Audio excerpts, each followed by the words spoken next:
Welcome back. तो ये है गांव का सुकून और शांति। चारों तरफ नज़र जहाँ भी जाएगी आपको बिल्कुल सुकून। लोगों के पास बहुत टाइम है यहाँ। शहरों की तरह भागा दौड़ी या जल्दीबाजी किसी को नहीं है यहाँ, ना किसी से कोई मतलब। बिल्कुल जो कहते हैं कि आप रिलैक्स हैं हर सिचुएशन में, वो चीज़ यहाँ रियलाइज़ होती है आगे देखने के बाद। मुझे भी काफ़ी अच्छा लगा क्योंकि मैं अप्रॉक्स 2 साल बाद गांव लौटा हूँ। और गांव लौटने का रीज़न ये है कि मेरे भाई की शादी है जिसे अटेंड करना है। तो ये मेरा भांजा, इसके साथ घूमने रहा मैं थोड़ा सा बाहर। बहुत खूबसूरत नज़ारा है। ये पीछे सड़क जो बिल्कुल खाली है क्योंकि शहर की तरफ भीड़ भड़ाका नहीं है बिल्कुल भी।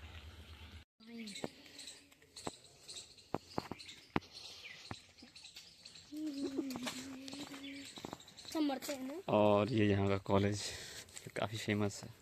एक चीज़ है कि पैसे बेशक नहीं है लेकिन सुकून पूरा है आपको। सामने एक नदी है जो यूपी और बिहार की बॉर्डर काम करती है। अब इसका नाम है करनासा, जो यहीं से यूपी और बिहार को तकसीम करती है 2 विभागों में। अभी दिखाता हूँ आपको मैं। डायरेक्ट नदी पे पहुंच गए थे। जब भी देखता हूँ अक्सर खेतों में हमारे देहाती इलाकों में होता है, सरसों कहते हैं इसे। तो कहीं ना कहीं मुझे दिलवाले दुल्हनिया ले जाएंगे मूवी की याद आती है क्योंकि काफ़ी सीन है जो काफ़ी फेमस भी था। सरसों में ही फिल्माया गया था, उस फिल्म कुछ मोमेंट थे। बाकी हमारी नदी भी अप्रोक्स पास आ ही गए, दिखाता हूँ। गांव की पगडंडियाँ जिन्हें सड़क की ज़रूरत नहीं है एक दूसरे से मिलने के लिए। और इन पगडंडियों से बड़ा पुराना वास्ता है क्योंकि जब मैं बचपन में छोटा था मैं भी, तो इसी तरह काफ़ी दूर उस समय कन्वेंस इतना चलता नहीं था कि आप कहीं भी जा पाएँ आ पाएँ ईजिली। मोस्टली 2 ही ऑप्शन थे आपके पास, या तो आप पैदल जाएं, अन्यथा फिर आप साइकिल वगैरह। उस टाइम पे वही बहुत ज़्यादा प्रचलित थी जो लोग इस्तेमाल में करते थे ट्रांसपोर्टेशन के लिए। अब तो खैर ज़माना बदल चुका है, काफ़ी सारे व्हीकल्स हैं, ऑप्शंस हैं जो आप चूज़ कर सकते हैं। बट ये उन दिनों की याद दिलाती है जब आप सन 2000 की बात कर रहा हूँ मैं। उस टाइम पे इतना कन्वेंस या साधन नहीं थी लेकिन सुकून उस टाइम बहुत ज़्यादा था। आज जितनी ज़्यादा है मूलभूत सुविधाएं हमें उपलब्ध हैं, उतने ही लोग पास स्ट्रेस, तनाव, एंजाइटी, डिप्रेशन बहुत ज़्यादा हैं। तो मुझे लगता है कहीं ना कहीं वो दौर काफ़ी सही था जहाँ लोग खुश ज़्यादा होते थे कम सुविधाओं को लेके भी। आप ग्रामीण क्षेत्र में आइए, आपको कोई बेशक जानता ना हो बट आपकी मदद के लिए अक्सर वो तैयार रहता है। अभी जब मैं इधर आ रहा था तो एक महिला थी जो अपने खेतों में काम कर रही थी और उन्हें लगा कि शायद मैं उस पार जाना चाहता हूँ, तो मुझसे कहती हैं कि बाबू आप थोड़ा जल्दी जाइए, वहाँ से बोट चली जाएगी।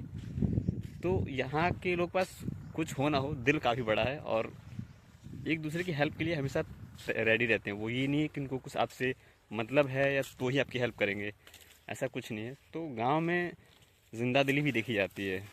बेशक लोग अमीर ना हो लेकिन दिल से काफ़ी अमीर होते हैं भाई। Hats off you. ये है वो नदी, उस पार है बिहार और इस पार है यूपी।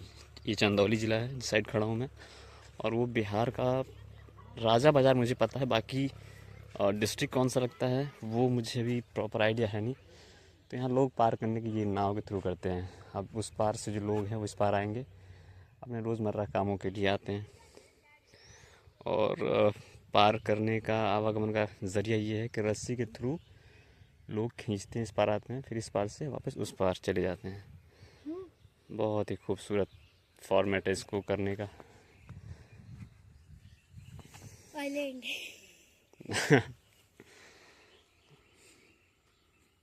अपनी व्हीकल को उस बोट के थ्रू उस पार ले जाएंगे, देन उस पर अपनी यात्रा को जारी रखेंगे। अब ऐसे इन्होंने लोड किया, अब वापस उसी तरह उस पार चले जाएंगे। तो ये देखिए लोड हो चुकी इनकी बाइक, अभी चले जाएंगे आराम से उस पार। तो ये भी एक जीवन है ग्रामीण क्षेत्रों में, जीवन यापन का, जिससे इन्हें कुछ पैसे मिलते हैं एवरीडे लोगों को इस पार से उस पार पार कराने का। हालांकि बिजनेस है, ठीक है, अच्छी बात है, होना भी चाहिए।